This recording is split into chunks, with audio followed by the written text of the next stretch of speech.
Today we are going to talk about an airplane that can return to base when almost of the entry tail section is destroyed, or one of the engines is out of commission, or a third of the windscreen is lost. Of course, this is the A10 Thunderbolt 2, the best attack aircraft for all time, which cannot be fully replaced even by the F-35. I will tell you why. You will also learn more about the armor and weapons of this flying tank. And in the end, we will figure out which is better, the Soviet Su-25 or the American A10. Make some tea and sit back, it's going to be interesting. This whole story began during the Second World War. Back then, the American fighter bomber Republic P-47 Thunderbolt proved to be a very cool aircraft. Luftwaffe ace Heinz Behr said the P-47 can absorb an impression almost of lead, and it must be handled with great care. Doesn't that remind you of anything? I guess that's why A10 got its name, Thunderbolt 2. Fast forward 14 years, to 1955. The Second World War is over, but the war in Vietnam has begun. The battles quickly showed that ground troops would not last long without quality air support. At the time, the main and only attack aircraft of the US Army was the Douglas A-1 Skyrider. But the experiment shows the propeller-driven aircraft has long since become outdated. Losses were counted in hundreds of aircrafts. In this situation, it was decided to completely redesign the concept and create a jet attack aircraft. The AX program was launched on September 8, 1966. The main requirements were as follows.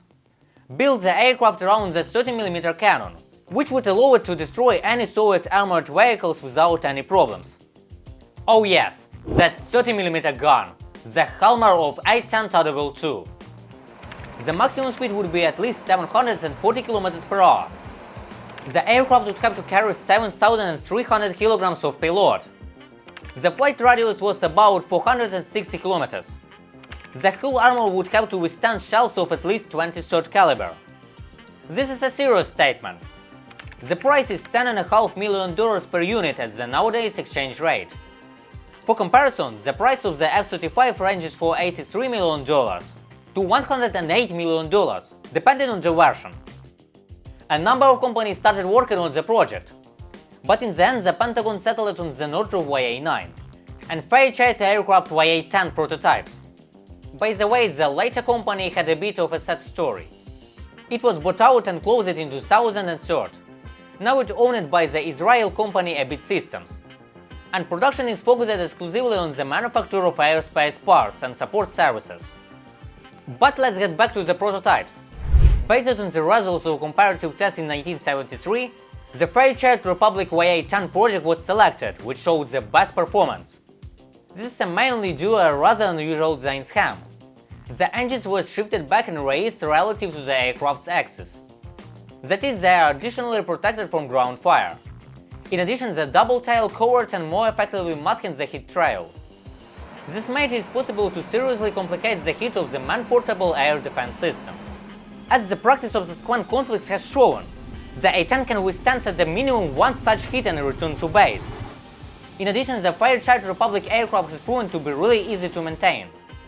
For example, many parts including engines and vertical stabilizers are interchangeable with the right and left sides of the aircraft.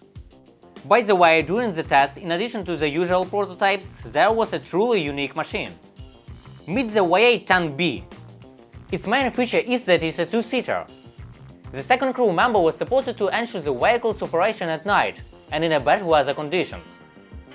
But this variant was failed.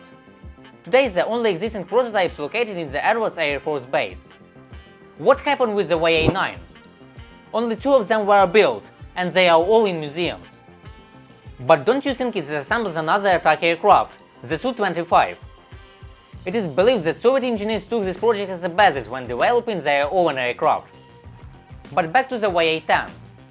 After it won the tender, the letter Y disappeared from the name and the aircraft received its current name, A10 Thunderbolt 2. The first production A-10A flew in October 1975, and deliveries began in March 1976. Production was really intensive, 13 aircraft per month. Therefore, 8 years later, the US Air Force had up to 715 aircraft. Now let's move on to the characteristics of the A10 Thunderbolt 2. The aircraft is 16 meters long. The height is almost 5. The wingspan is 17.5 meters. The crew consists of one pilot. The maximum takeoff weight is 21 tons. Of this weight, 7,300 kilograms is taken up by the weapons. The A10 Thunderbolt II is powered by two General Electric TF-34-100A turbofan engines. Each of them has a thrust of 4,000 kilograms. By modern standards, it's quite small. In the F-35, one engine produces 13,000 kilograms. Nevertheless, these engines are enough to accelerate the A10 to up to 722 km per hour. However, pilots often fly a speed of 560 km per hour. Anyways, the Thunderbolt II is an attack aircraft, not a fighter. The combat radius is within 460 km.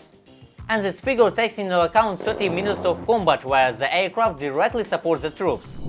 And now I will tell you perhaps the most interesting information about this aircraft. Of course, this is the armor. Let's start with the pilot's capsule. Its weight 540 kilograms.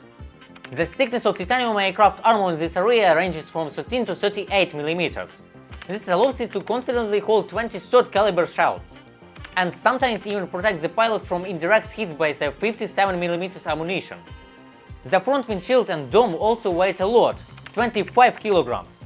This makes it possible to withstand the hit from any small arms. In addition, the airframe is designed in such a way that the aircraft can continue flying with the half of a tail, one elevator, and half a wing missing. Also, the A10 Thunderbolt II can fly even with one engine. This is an incredible hassle to destroy this aircraft. But that is not all. The attack aircraft has two flight control systems. The main one is hydraulic. But if it is destroyed, the pilot can use the mechanical one and save himself and the ship. There was a case when one of the A10 suffered significant anti-aircraft damage. It disabled the hydraulic system and damaged the engine. Despite this, the pilot was able to stay in the air for more than an hour and successfully return to the base. By the way, the photo I showed was of this particular aircraft. It is thanks to this phenomenal survivability that the United States doesn't plan to withdraw the A10 from service at least until the year 2040. To ensure that the machine meets modern requirements, almost all attack aircraft has been equipped with the new electronics and displays, thus upgrading them to version C. The A10 is designed specifically to operate at frontline airfields, which are often damaged by hostilities. Landing generates a lot of dross and debris that can potentially damage engines. The A10's design minimizes such cases. In addition, the landing gear deserves special attention. It allows the aircraft to take off even from semi-prepared runways. And this is at a time when almost all modern airplanes like nice and clean airfields. I am referring to the F-35, which are unable to replace the A10 because of this. Also, the fighters don't have such heavy armor. What else do you think can be armored in the A10? Fuel tanks. First, they have their own armor capsule.